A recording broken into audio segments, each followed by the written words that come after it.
주말에 단톡방에서의 네. 분위기는 이제 좀 여기 집 보러 온다.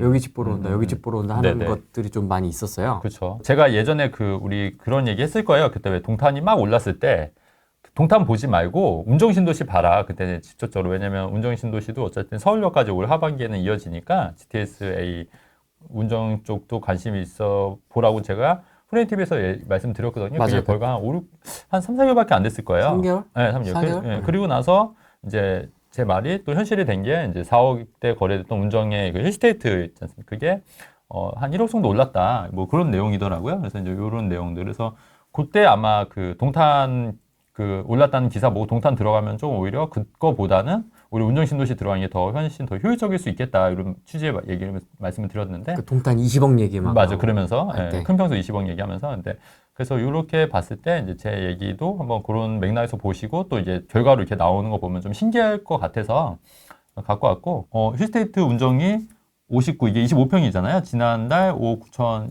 손밖에 됐는데 이제 작년만 해더라도 4억대 후반이었으니까 한 1억 정도 올린 거죠. 그래서 이런 거 봤을 때 이제 됐고 그럼 만약에 이런 기사가 나왔으면 여기 또 힐스테이트 운정 또 들어가야 되냐? 저는 또 이것도 반대예요. 여기보다 좀 이제 GTS랑은 약간 거리는 있지만 좀 덜 오르는 지역들이 분명 있을 거란 얘기예요.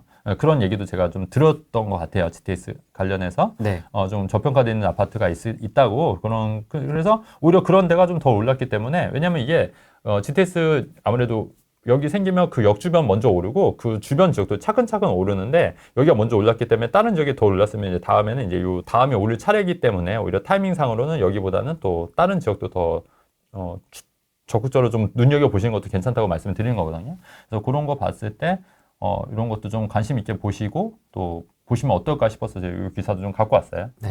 이 GTX 얘기 나오니까 이제 이런 기사가 이제 또 네. 들썩들썩 이런 기사가 이제 나왔을 네. 때는 좀 늦다. 네네네. 늦다. 맞아요. 네. 네, 그런 말씀도 드리는 거고. 그 다음에 운정신도시 전세가율이 너무 낮다고 그렇게 말씀하셨는데 요거는 또 어떻게 하시면 되냐면 그 운정신도시 같은 경우에 새 아파트 같은 경우에 감정가가 생각보다 높더라고요. 그러면 이제 대출을 받아서 월세를 놓으시면 된다고 제가 누차 말씀드린 거예요. 그러니까 전세가율이 낮은 경우에는 대출이 많이 나오니까, 그러니까 또 이제 무주택자 같은 경우에는 거의 뭐 70%, 80% 대출이 나오니까 만약에 아파트가 분양가가 4억인데 감정가가 5억이 나와버려요. 그러면 5억에 80%면 4억이 되는 거거든요. 그러면은 분양가만큼 나오는 거기 때문에 사실 내 돈이 안 들어갈 수도 있고 보증금을 거기에 또 5천만 원 이렇게 받게 되면 사실 뭐 돈이 안 들어갈 수도 있는 방법이 있거든요. 그래서 그런 방법도 참고해서 이제 투자하시면 좋을 것 같은데 네. 다만 이제 다주택자는 아시다시피 LTV가 60%에 있고 DSR이 걸리기 때문에 다주택자들은 조금 이제 얘기가 좀 달라지긴 하거든요. 근데 이제 그럴 경우에도 이제 DSR이 이제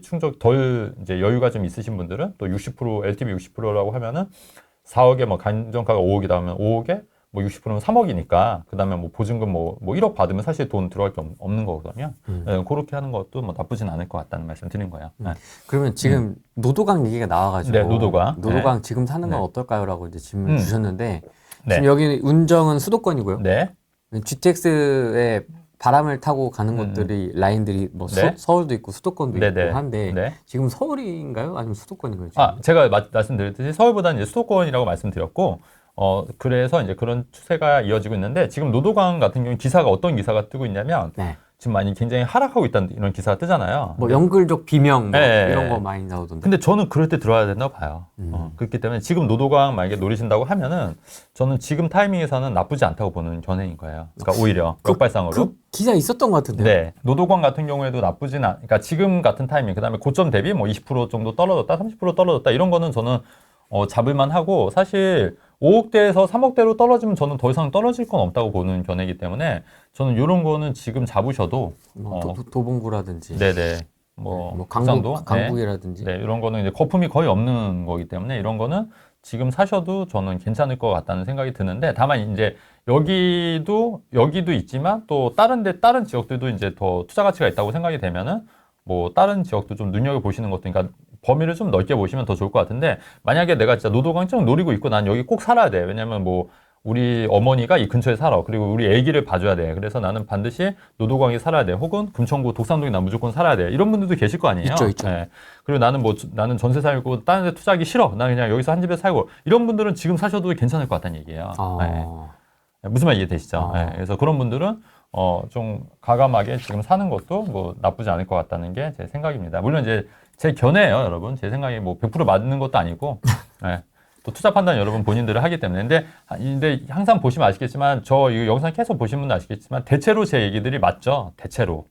대체로 맞기 때문에 그런 건 이제 참고해서 이제 결정하시면 된다는 얘기예요. 그래서 저도 이제 또 면피해야 되기 때문에 너 때문에 노동을 샀는데 떨어졌어 이러면 안 되잖아요. 안 되잖아요. 근데 그럴 일은 희박하다. 제가 볼 땐 희박한데 그래도 책임은 본인들 책임하에 지는 거다. 그리고 뭐 제가 그것까지 뭐 책임져 주는 건 아니니까 그런 거는 이제 여러분은 참고해서 의사결정 하시면 좋을 것 같아요. 잘 돼도 당신 그럼요. 덕분이고요. 그렇죠. 잘 못 돼도 당신 덕분이고요. 그럼요. 그냥 저는 이제 얘기만 말씀을 드리는 거고 그렇다고 여러분들도 뭐 그거 사서 뭐 인력 올랐다고 해서 뭐 저희한테 막 돈 주는 거 아니지 않습니까? 그죠? 5대5로 뭐 나눈다든지 그렇죠. 뭐 이런 거 아니니까. 슈퍼챗 쏘는 것도 아니잖아요. 그죠? 그런 분들 많이 계실 수 있지만 그렇기 때문에 참고만 해서 여러분들 의사결정 하시는 거예요. 그리고 어차피 이게 방송이 여러분 내용도 내용이지만 또 재미로 듣는 거예요. 재미로. 그러니까 너무 이렇게 어렵게 생각하시거나 부담 가지실 필요가 없고 제 말에 너무 이렇게 초점을 맞춰서 뭐 그렇게 할 필요도 없고 그냥 한 귀로 듣고 한 귀로 새도 된다. 되신다. 이제 다만 이제 대체적으로 제 얘기가 좀 맞는 것도 있고 또 틀린 부분도 물론 있을 수 있으니 그 판단은 여러분들이 하시는 게 맞을 것 같다. 이런 말씀 드리고 싶어요. 지방이 제가 관심 없는 거는 다 아시잖아요. 아시는데. 근데 갑자기 대구. 네, 대구인데 이제 이게 보니까 분양가가 7억인데 이게 분양가가 제가 볼 때는 이제 앞으로 서울 수도권도 이제 6억대는 힘들 것 같아요. 이것도 가장 낮게 잡은 분양가라는 거예요. 센데? 네. 근데 이게 어쩔 수가 없어요. 지금 그 분양가가 제가 계속 분양가 오를 거라고 말씀드렸지 않습니까? 이것도. 그런데 실제로 이제 대구 같은 경우도 7억 3,900만 원이기 때문에 웬만한 수도권보다 더 비싼 거고 앞으로 수도권에서도 6억대, 7억대 이렇게 아파트들이 이제 분양을 할 거다. 그렇다고 하면 제가 항상 누차 강조하지만은 이 2년 전 가격 혹은 3년 전 가격대에 이제 분양가인 것들은 굉장히 지금 저평가돼 있다고 제가 누차 말씀을 드리는 거예요. 그래서 그런 부분을 좀 말씀드리려고 근데 아까 말씀하셨듯이 최근에 이제 좀 그 거래량이 좀 많이 늘어나고 있다. 그래서 이렇게 좀 돌파. 그래서 제가 올 초부터 조금 이제 상저하고 그래서 좀 하반기로 갈수록 좀 늘어나지 않을까. 이제 그 이유는 이제 금리가 상승이 좀 멈췄고 또 금리 인하의 얘기도 있고 그다음에 이제 전반적으로 뭐 이제 총선도 있고 그다음에 다주택자 특례 그러니까 그런 신생아 대출 특례라든가 이런 특례도 이제 있기 때문에 좀 거래량이 좀 살아나지 않고 다만 이제 그런 게 거래량이 살아나는 게 좀 중저가 아파트 위주로는 좀 살아날 것 같다고 이렇게 말씀드렸는데 그게 좀 현실이 되고 있는 거죠. 아무래도 서울보다는 지금 수도권에 이제 중저가 아파트 10억 이하의 아파트들이 좀 더 이제 그 거래량이 좀 많이 늘어나고 있는 것 같고요. 그다음에 이제 지역별로는 GTX 노선 등 교통 호재가 있는 신도시 산업단지가 있는 지역을 중심으로 거래가 많아지고 있다. 그래서 뭐 고양시라든가 GTX는 호재가 있는 지역이죠. 그다음에 성남시, 그다음에 뭐 이런 지역들, 그다음에 평택시 요즘 가장 핫해요. 평택이나 평택시 같은 경우에도 이번에 왜냐면 GTX A랑 C가 이제 2개 노선이 지나가기 때문에 그래서 평택시 관련해서도 제가 그 지제역 관련해서 한번 흐레인TV에서 한번 언급한 적 있었어요. 보신 분은 아마 있을 거지만, 근데 그것도 제가 뭐 그거 관심 있게 보셨던 분들은 지금 뭐 괜찮은 투자하셨다고 보여지거든요. 제가 GTS 관련해서. 그 다음에 그 최근에 제가 또 흐레인TV에서 얘기했을 때 천안 아산 얘기했었어요. 천안 아산이랑 그 춘천 얘기하면서 거긴 준수도권이다. 왜 준수도권이냐고 하면은 행정구역은 천안 같은 경우는 충청남도잖아요. 네. 그 춘천도 강원도인데 GTS랑 이제 연결이 되면은 거의 수도권에 준하기 때문에 준수도권이라는 용어를 쓰면서 그런 지역도 좀 눈여겨볼 만하다. 왜냐하면 그런 GTS가 이어지게 되면 그런 지역도 좀 괜찮을 것 같다고 제가 누차 말씀드렸는데 그게 또 이번에 현실이 됐고요. 그 다음에 요 기사 말고 그 5호선 관련된 기사가 있을 거예요. 5호선. 최근에 이제 김포, 덕양, 평택, 이제 서구 이제 그 이쪽이 좀 많이 오르고 여기만 좀 오르고 있다 이런 얘기예요. 근데 이게 110 대체로 GTS가 이제 이어지는 거. 근데 이제 김포는 사실 작년 연말부터 제가 칠판에 써가면서 얘기했었어요.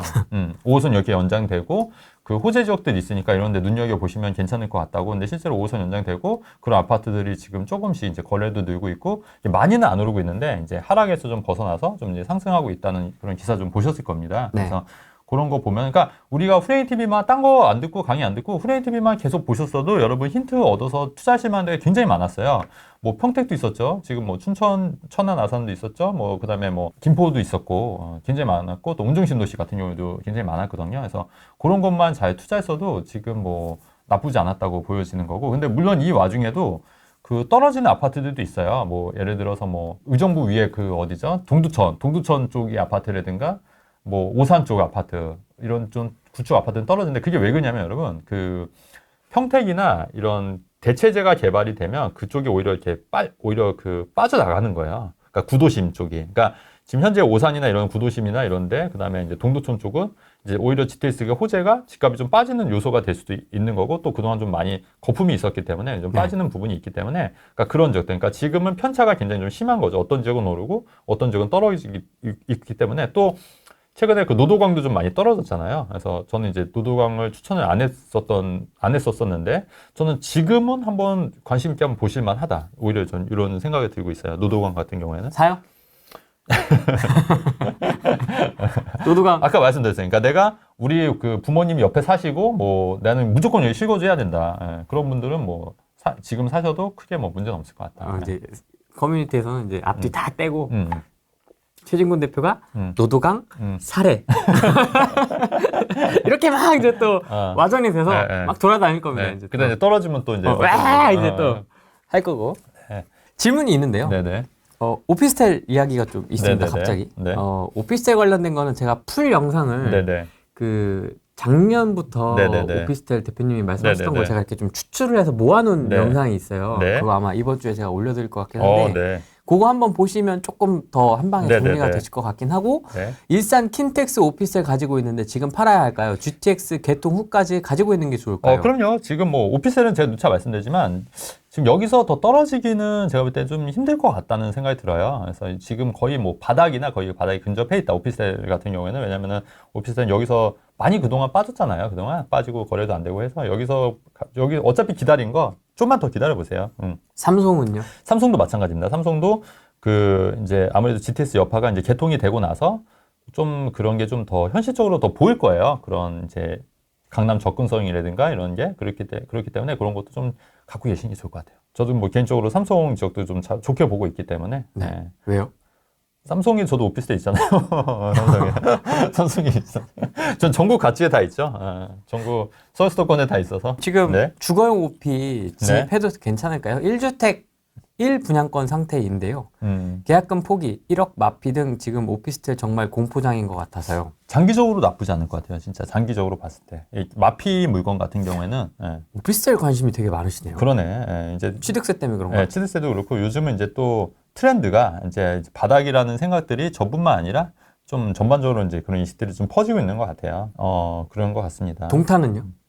동탄은 아파트인 것 같아요. 동탄 아파트. 네. 그러니까 많이 올랐으면 저는 이제 오른 거는 좀 정리해서 다른 걸로 갈아타자는 주의잖아요. 그렇기 때문에 동탄 뭐 어차피 미치고 아니고 언제 들어가실지 모르겠지만 좀 차익이 많이 나고 또 비과세고 뭐 세금이 좀 적다고 하면은 팔고 좀 다른 걸로 돌리는 것도 좀 나쁘지 않다고 봅니다. 이분은 좀 연식이 있으신 분 같으신데 네. 최진권 선생님, 네. 울릉도 부동산 투자 진지하게 상담 및 전망 조언 가능하실까요? 울릉 공항 생긴다 해서요.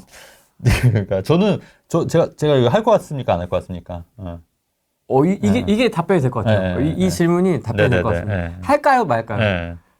저는 안 할 것 같은데요. 일단은 제가 뭐 관리하기도 힘들고 이게 또 호재가 있다 하더라도 이게 실현 가능성이 과연 얼마나 될까 하는 것도 있고 그다음에 제가 울릉도에 대해서 뭘 알겠습니까, 사실. 또 그렇기 때문에 굳이 여기까지 가서 뭐 시간을 내서 뭐 공부할 필요도 없을 것 같고 굳이 저는 안 할 것 같습니다. 저는. 잘하는 게 있는데 굳이 그럼요. 아파트도 있고 오피도 있는데 그렇죠.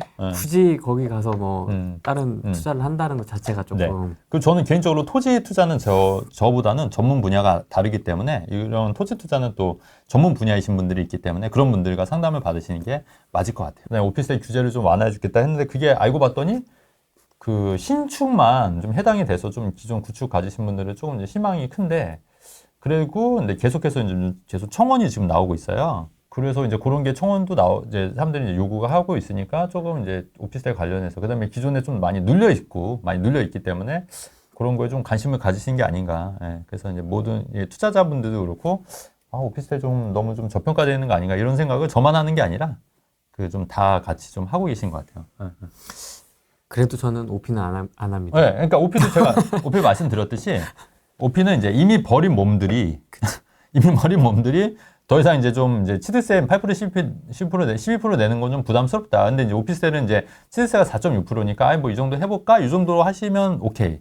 아니면 나 요거 해서 월세 받을래요? 아이 그것도 오케이. 예, 근데 이제 뭐 이제 내 집 마련해서 좀 자산을 불리겠다 했는데 오피스텔 먼저 사겠다. 저는 요거는 반대라고 제가 누차 말씀드리는 거예요. 그래서 그런 분들은 좀 그 일반 아파트 먼저 위주로 사시는 게 맞을 것 같다. 자산 세팅 다 되면 그렇죠. 그때 하셔도 됩니다. 그쵸, 굳이 그쵸. 막 지금 네. 그 취득세 때문에 그렇죠. 피해서 그쵸. 뭐라도 좀 해보려고 굳이 안 그러셔도 그렇죠. 됩니다. 평촌 신도시는요. 저는 그 1기 신도시 그 재건축을 좀 부정적으로 보는데 그 이유는 뭐냐면 요 말씀 좀 드리고 싶어요. 그 1기 신도시 같은 경우에 뭐 분당이라든가 일산이라든가 이런 데 재건축이 되려면 기본적으로 여기 상가들이 있겨 있거든요. 상가. 근데 이제 그런 상가들이 아시다시피 권리금이 최소 뭐 몇천에서 몇억을 하고 들어온 거예요. 근데 이제 그게 재건축 한다고 하면은 그 상가 하신 입장에서는 그게 사실 권리금 보장 받기가 사실 쉽지는 않잖아요. 재건축했을 때. 그러니까 머리에 띠를 두르고 반대하는 거예요. 상가 상인 내서. 그래서 예전에 그 용산 참사 같은 경우에도 물론 이제 세입자랑 그런 갈등도 있었지만 굉장히 좀 안 좋아하는 케이스가 있잖아요. 그래서 저는 1기 신도시가 재건축 되기가 저는 현실적으로 좀 굉장히 어려울 수 있다고 봐요. 그렇기 때문에 1기 신도시 재건축을 바라고 투자를 하는 거는 지금 현 시점에서는 정말 아닌 것 같다. 최근에 그 노후주택 특별법도 네. 나왔는데. 그러니까 법과 또 현실은 다를 것 같아요. 법과 현실은. 그러니까 이게 보면은 제가 이제 투자를 오래 하면서 느낀 게 뭐냐면 그 이해관계가 많이 얽혀 있는 그런 지역이나 그런 투자는 안 하는 게 맞는 것 같다. 이해관계가 얽혀 있는. 그래서 저도 이제 그런 생각이 좀 많이 들기 때문에 이제 그런 거보다는 좀 그 발 빠르고 좀 쉽게 되는 것들 위주로 하시는 게 맞을 것 같아서 저는 1기 신도시 재건축 보고 투자하신다고 하는 거는 특별법과 상관없이 좀 현실적으로 좀 힘들지 않을까 하는 게 제 개인적인 생각입니다. 임장을 다니고 있는데 네. 웬만큼 유명한 곳은 가격이 떨어져 있어도 매정 갭이 커서 투자금이 많이 들어가고 그렇다고 투자금을 적게 하자니 입지가 떨어지는 것 같고 매정 갭이 붙은 데가 좀 네네네. 상대적으로 네. 매정 갭이 큰 데보다는 조금 네네. 입지가 떨어지지 않습니까? 그쵸. 어떤 분은 종잣돈을 3억에서 5억까지 키운 뒤에 하라고 그러고 그때까지 기다려야 하는지 어떻게 하는 게 좋을지 의견 좀 여쭙니다. 그러니까 이거죠. 그러니까 이제 소액 투자로 해서 그 제가 뭐 3천만 원, 5천만 원 투자해서 이렇게 좋은 성과를 낸 지역도 제가 후레인TV에서 여러 번 말씀드렸지 않습니까? 그래서 그런 게 가능하면은 그런 게 하시면 되고, 근데 그런 거를 진짜 내가 못 찾겠다. 난 도저히 찾을 수가 없다. 그러면 좀 기다리셔야죠. 뭐 3억 5. 그러니까 내가 이걸 찾을 수 있다고 하면은 그냥 그렇게 해도 되는 거고. 좀 이게 나는 이게 좀 힘들다 하면 더 모아서 좀 공부한 다음에 하겠다. 그러면 좀 기다리시는 게 맞죠, 뭐. 그러면 뭐 처음 보시는 아마 네. 영상을 안 네네. 보셨을 수도 있으니까 네네. 과거 영상을 네. 한번 그러면 그 소액 투자 사례 하나 지금 생각나는 거 있으세요? 매매 보시면 여기가 매매 볼까요? 매매가 이 작은 평수가 이제 2층이니까 뭐 이 실제 거래되고 있습니다. 실제. 84. 네, 84 같은 경우는 지금 1억 5천이 피가 붙은 거고 이게 전세가래 분양가 2억 8천이었던 거예요. 근데 지금 거의 3억이었던 거죠, 분양가가. 근데 지금 1억 5천이 붙어서 4억 5천이 붙은 거예요. 네. 피가 1억 5천이 왜 붙지? 근데 여기 주변 시세가 그래요, 지금. 신기하다 진짜. 네. 주변 시세가 보면 여기가 아파트가 지금 4억 5천 하잖아요. 그러니까 이거 따라가는 거예요. 뭐가 미래도 여기 주변이 올랐기 때문에 그런 거예요. 주변이 올라서 여기 보시면 그렇기 때문에 여기 그리고 더 재밌는 건 뭐냐면 여기 지금 전세가 지금 거의 뭐 분양가이기 때문에 거의 뭐 전세가 2억 아까 전세가 2억 8천이라고 했지 않습니까? 네, 84가 안 보이네. 조금 더 큰 거 아마 그 없을 거예요. 없네 전세. 네, 전세도 없어요. 지금 매물 자체가 없어요. 여기는 시대주자가 많아서 그래서 거의 분양가예요. 분양가. 네. 분양가 전세가 분양가거나 그래서 크게 돈이 들어가지 않는 그런 장점이 있는 거고 그래서 여기 저도 갔다 왔는데 잘 지었더라고요. 그러니까 예를 들면 그러면 여기 아까 2억 8천이라고 하면은 초기 자금이 얼마만 있으면 되냐? 2,800만 원만 있으면 됐던 거잖아요. 그 2년 반 전에 이런 것들 그러면은 완전 소액 투자잖아요. 이런 거는. 그러니까 지금 뭐 다 떨어졌다고 하지만 이렇게 오른 적도 있다. 이 말씀 드리는 거죠. 느낌의 투자를 좋아하신다. 네, 그러니까 소액이니까 이런 건 사실 뭐 미칠 게 없다고 판단했던 게 왜냐면 분양가 2억 8천이면 사실 2년 전이라 하더라도 약간 애매할 수 있었는데 입지가 사실 충북 혁신도시 하면은 사람들이 너무 먼 거 아니야? 이렇게 생각할 수 있는데 여기가 이제 인구 유입이 굉장히 많이 되고 있어요. 왜냐면 이제 혁신도시 이제 그 다음에 여기가 저희 이제 끝자락이기 때문에 이미 지금 도시가 어느 정도 다 완성이 됐거든요. 맞아요. 지금 거의 빈 땅이 없지 않습니까? 근데 이렇게 끝자락에 제일 거의 마지막에 분양을 한 거기 때문에 저는 충분히 이제 가격적인 메리트가 있다고 판단해서 이제 투자를 했던 거잖아요. 아, 그러네요. 네. 그러면 맨 마지막이면 여기가 제일 새 거네요. 그쵸. 새 거면서도 이제 분양가가 이제 주변과 했을 때 좀 쌌기 때문에 이제 좀 투자 메리트가 있다고 판단했던 거고 많이 다 지어졌잖아요. 네. 차가 다니네. 아, 그럼요. 완전히 이제 도시예요, 도시. 좀 평가원 내려갈 때는 네. 그냥 여기 아무 데나 그냥 대도 됐어요. 그쵸, 그쵸. 왜냐면 다 공사판이고 네. 차가 없으니까 그냥 이 대로변에다가 그냥 차 대도 주차가 되는. 네. 근데 2년 전에도 조금 그런 면이 있었는데 요번에 그 사전점검 때 가보니까 굉장히 좋더라고요. 이런 상가들도 많이 들어왔고. 네, 많이 좋습니다. 어쨌든. 스타벅스 있습니까? 스타벅스? 스타벅스도 있어요. 네, 있어요. 오, 있었어요. 생겼네. 네네, 다 있었어요. 어. 네.